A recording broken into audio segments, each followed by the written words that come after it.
Good morning. As Gary noted, it may be earlier than we think. The clock giveth and the clock taketh away.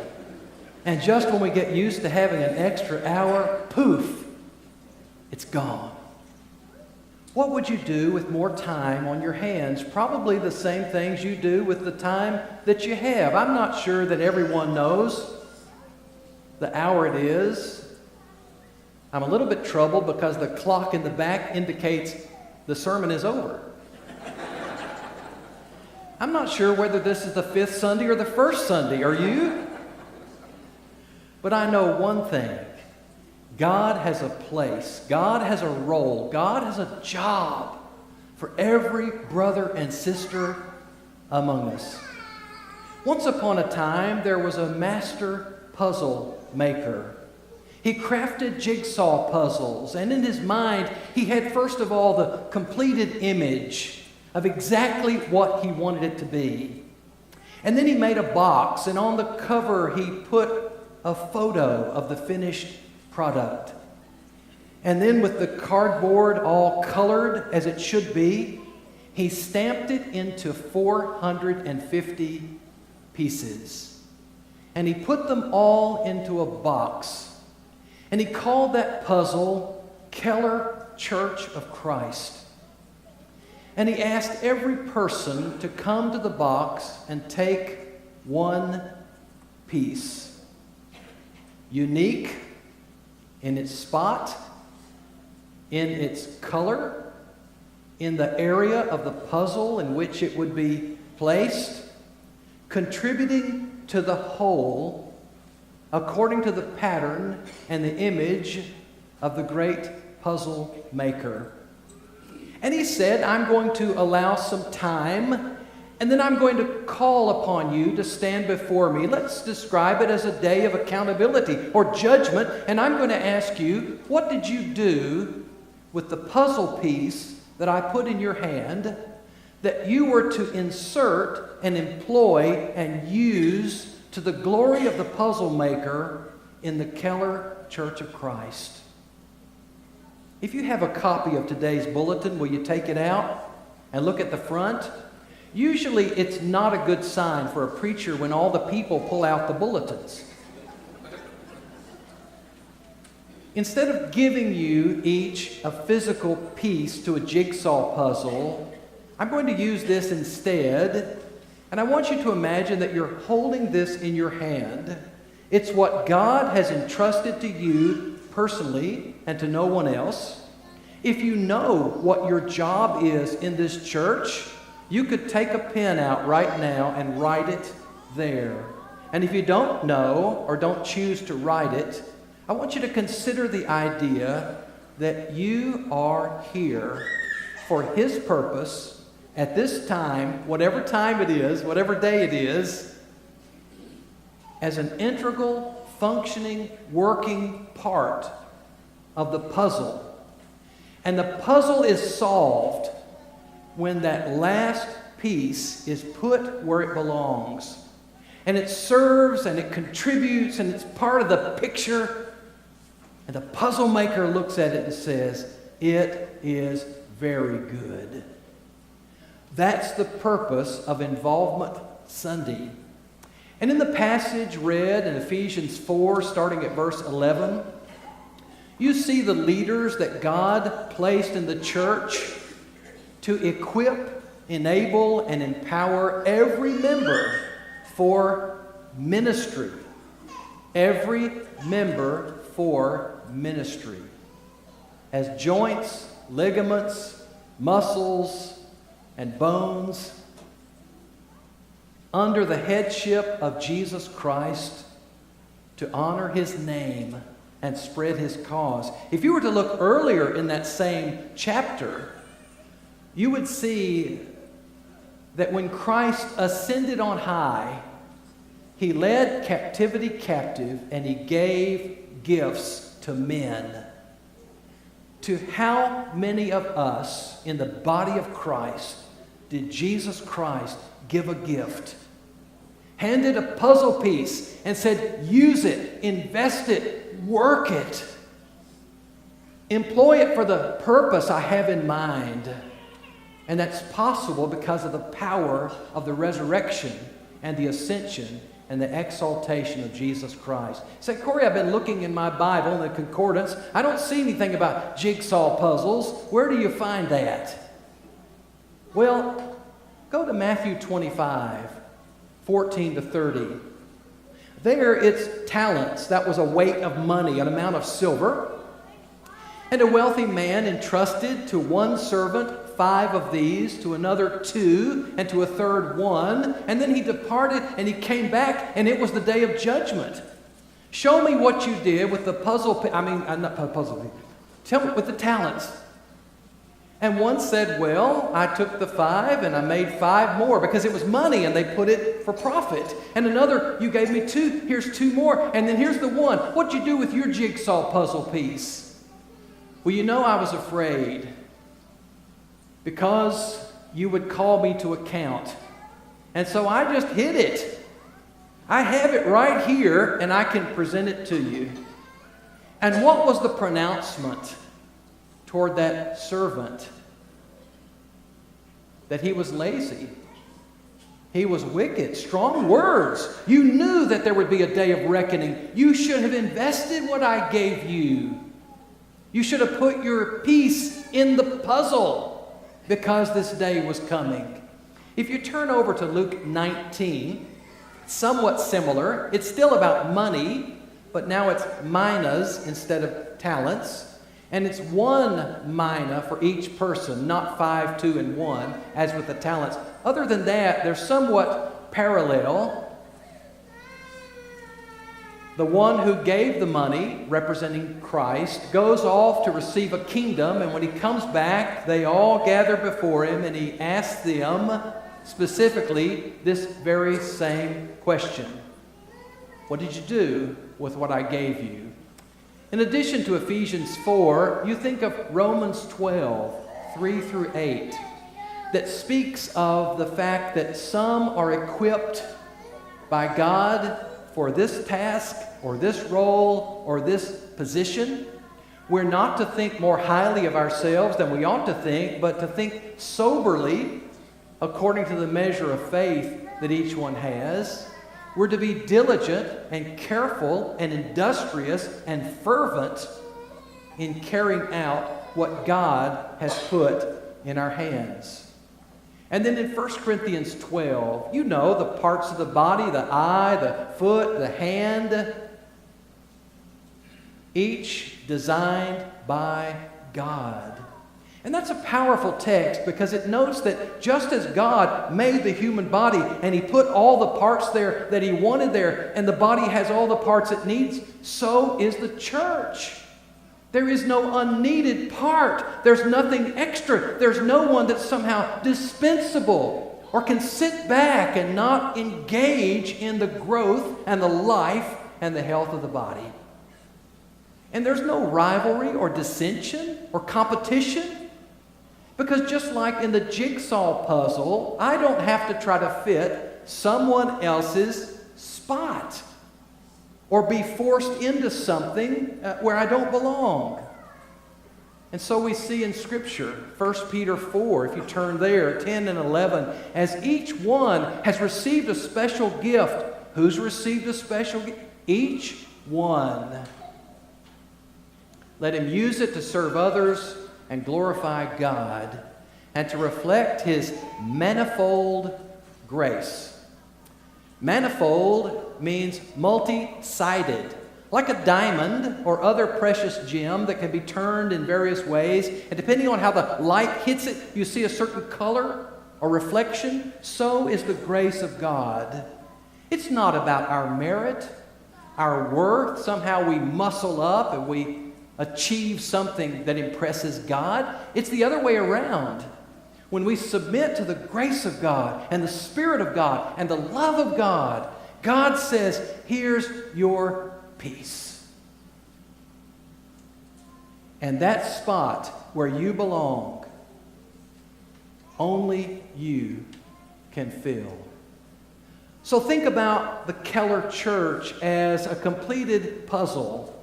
every piece where it belongs, everyone contributing to the whole. I appreciate what David Hertz said about the contribution, didn't you? There are things that we are to do that none of us can do alone. So as we give, we put these resources together.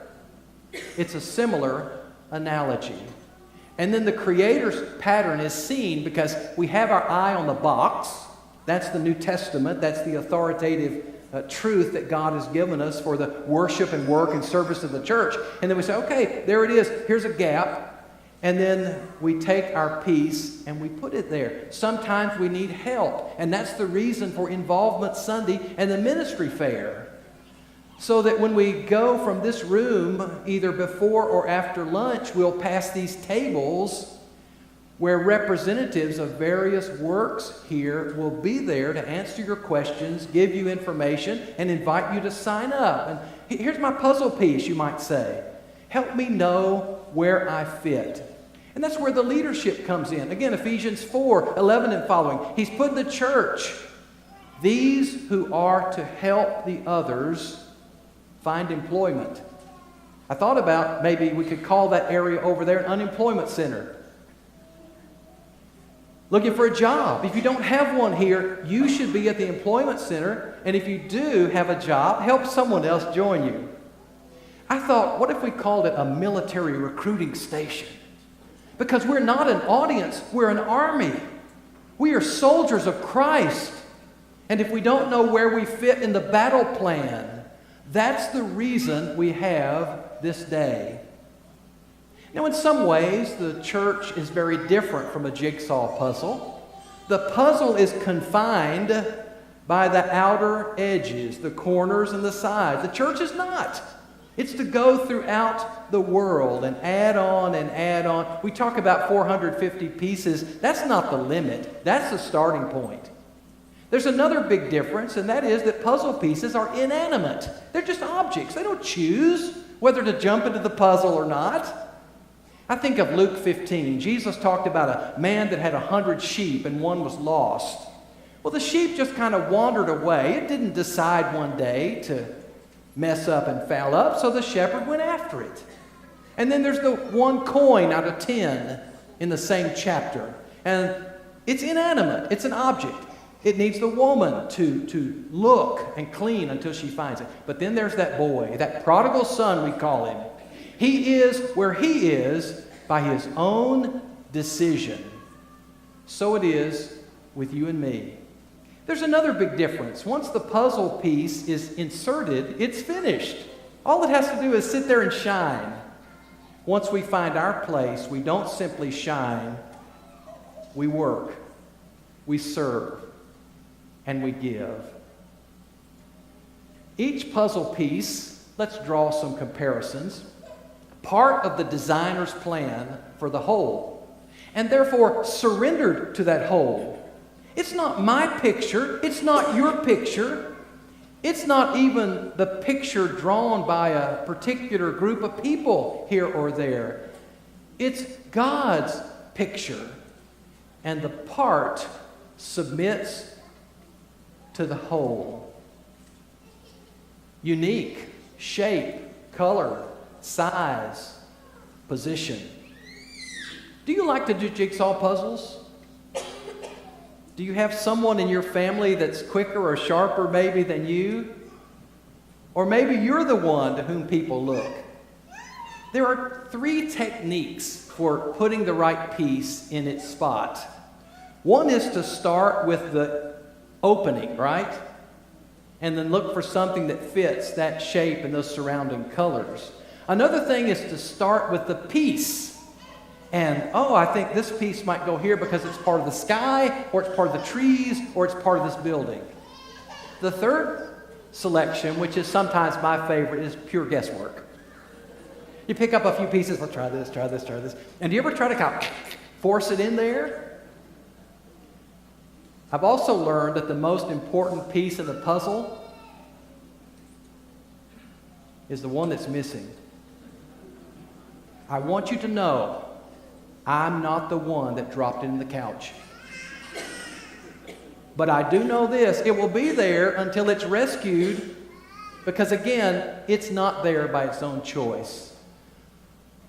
We say that no one is indispensable, and we understand that. But the fact is that you are here because you are needed here. The body needs the parts, the puzzle needs the pieces, and the parts need the body. The piece needs the whole framework. Interlocking. The person that will stay active and faithful and happy and secure in this local church is the person who is locked in, who is surrounded, who is connected, who is tied. And if I'm not present, I'm not involved, there's something that's going to be missing because of the network, that part of the puzzle where I fit. And so I need to belong, and so do you. I need to be used. God has put each of us here so that we could share our talents and our gifts and our puzzle pieces together. Some pieces closer than others because of a shared ministry, or back to our physical parallel. These pieces that are part of the sky or the grass, yeah, they're going to be closer. That doesn't mean they're cliquish or exclusive. The puzzle in that sense is open. But there will be friendships that form. There will be ties that bind because you share in one of these activities with other people. And you and your spouse sharing together, involving your children. Think of the glue. Do you ever glue a puzzle? Anybody ever do that?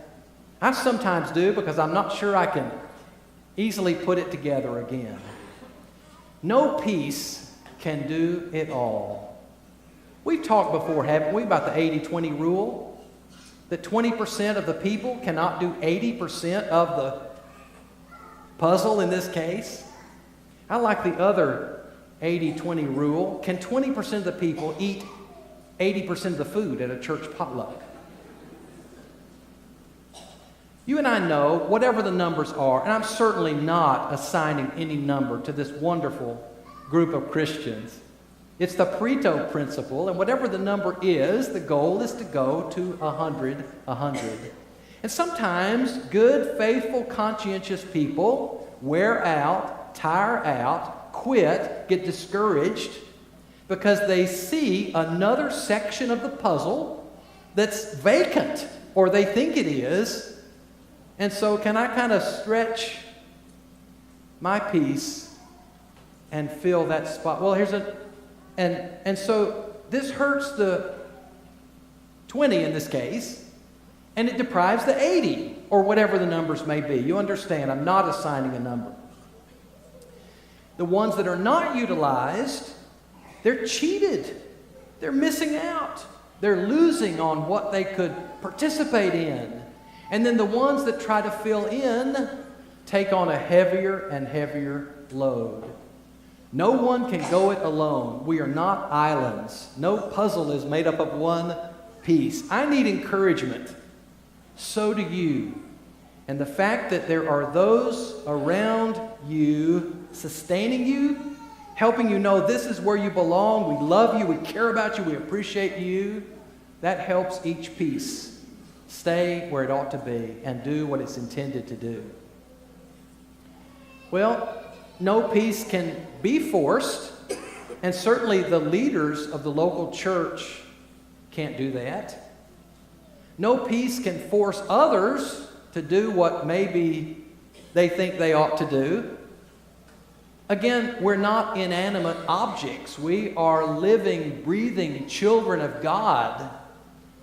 So leaders and preachers and teachers can seek to motivate and urge and stress and teach responsibility and opportunity.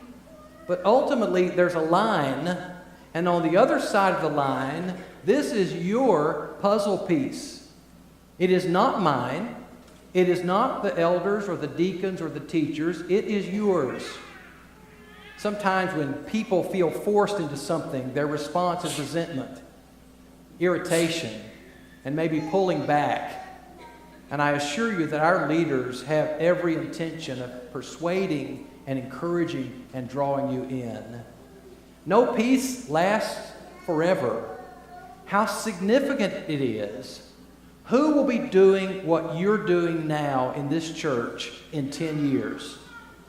Whatever you wrote on this puzzle piece, or whatever, at least in your mind, you think goes there, who's going to have that job when you're gone? Part of the joy of ministry is younger people and older people, cross generations, new Christians, more mature Christians, working together. And then elders emerge, deacons emerge, teachers, preachers, servants in all these areas of ministry. Some pieces in the puzzle are part of the frame. We might think of the church leaders in this way, our elders who shepherd and oversee.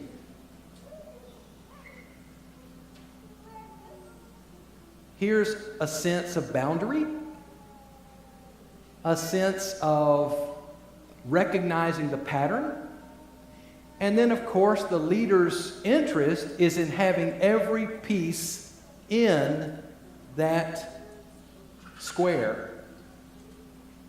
You know, I was thinking to myself, we easily count attendance. We can count the number of people that are present on any given Lord's Day or Sunday evening or Wednesday evening.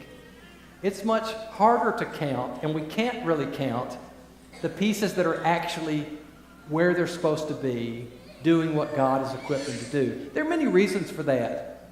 One is that so many of you serve behind the scenes. You're sending cards, you're making visits, you're taking that prayer list, and on your own you are fervent and you're faithful and you're devoted.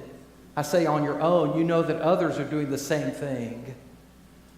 But I wonder if we could somehow count how many pieces are still in the box and how many are actually connected and engaged. Those that are the happiest and the most active. It's interesting because some people seem to say, boy, if I got more involved, if I took on more responsibility, that would be so difficult, that would be so hard. The irony of it is, the closer to the fire we are, the more passionate and zealous we become if we don't take on too much and overload ourselves. Aren't you thankful for new Christians? We see brothers and sisters who say, yeah, I'll do that. I'll do that. I'll do that. Do you remember when you and I were like that? Forgiven of our sins, saved by the grace of God, indwelled by His Spirit. Boy, I want to set the world. What happens to us over time, or can happen? I don't know. But there are those that are new and eager, and they remind us of the way we can view ministry. Some puzzle pieces are waiting for something, maybe instructions, maybe an invitation, maybe motivation. And we need that. And that's why we work this from both sides. It's not just you go by those tables and sign up for something. No. If we see something where we think you would be a great addition, let our elders, deacons, ministers come to you and tap you on the shoulder, and instructions are a good thing. On the other hand, if you don't hear as quickly as you'd like to, you be like that new Christian. You sign up, you show up, and you serve. Some among us are struggling to hold on. Your faith and your joy are weak. And right now, to take on more responsibility, you say, I'm in a healing mode. I'm in recovery. Let's be understanding of that and be gentle and kind. The purpose of this lesson is not to pressure, it's not to coerce or compel. It is to urge the solving of the puzzle. Some pieces are stuck, burning out. We talked about that. Some are loosely connected. They're on the edge. They're not surrounded by those interlocking parts, and they're slipping away. And you can see in their attendance, perhaps. You can see in their involvement. You can see in their interaction with people. They're not as engaged as they once were. Some pieces are screened out. You're doing a puzzle, say, oh, this is from that other puzzle. I don't want that one. We would never knowingly push anyone away that want to serve God, that's a Christian, as the Bible teaches. But unconsciously, we can have that effect when we turn back to our own familiar circle and we let the newcomer feel like there's no place in the box for you. We'd never tell them that. We'd say we don't think that. But if they feel screened out, perception is reality. Some pieces still in the box, unused, because maybe they don't know where they belong. Let's help. Maybe, I hope, they don't want to stay in the box. I think one of the challenges we face in restoring the church of the New Testament comes from the misconception that people basically see a church as a place that they attend. And when you talk to a person, tell me about the church where you are. Well, I attend. Attendance is a good thing. But when we look at the image of the body, of the army, of the diamond, and now the jigsaw puzzle, we don't want to swallow from religious history that there's some kind of two levels of people in the church. Those that lead and work and serve, and those that attend and watch. Some pieces lost and hidden in the couch. How did they get there? Was it neglect? If you and I are working through the puzzle and we drop a piece, it's neglect. So let all of those who help lead here check the box, check the picture, check the pieces, and say, hey, there's someone. Get him out of the couch. Let's help him belong. Some are overloaded, ready for help. And some may be unprepared to give an account because the great puzzle maker, he's coming back. And he is going to ask you what you did with the piece that he gave you in Keller, Texas. And you are going to say, I took that piece and I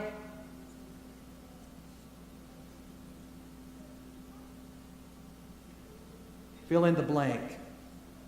There's a spot right here where you can put what you're going to tell the puzzle maker if he should come today and call you to account. What would you say? The ministry fair, already been highlighted, consists of ministry tables that are set up over in the Family Life Center, the FLC. And as you make your way to lunch in a few minutes, if you're toward the back and waiting, use that time to visit those tables. Ask questions. Get information. Sign up for something. If you're toward the front of the line, then after you eat, make your way back into that foyer. And before the devotional comes together, you'll have the opportunity to look at these tables as well. Here are several that are set up. Youth and family, lads to leaders. New members, we want to note all of these, but in this case, if you don't have access to the church directory, if you don't know how to get to it online, if you have a smartphone and you'd like that app where you can punch a couple of buttons and find somebody you're looking for, you'll want to stop by that table. If you're new with us for the last year or so, there will be important information there for you to collect. The KSBS, Keller School of Biblical Studies, did you know there are typically one and often two university-level Bible courses taught here every Sunday night after our regular worship assembly. There's a family life table and encouragement teams. These were somewhat connected because they have to do with the life of the church. The things that we do that build our friendships, that involve us socially and help us to realize we're part of a family. And the encouragement teams, each Sunday night, there's a group that meets usually after our worship, sending out cards and making visits and phone calls. Other tables include the ladies' class, tremendous. Wednesday morning, there's a class for ladies. Wednesday night, there's a class for ladies. By the way, Tuesday morning at 8:30, there's a men's Bible study. And then the ladies' prison ministry, such an outstanding evangelism effort to take the gospel into the jail.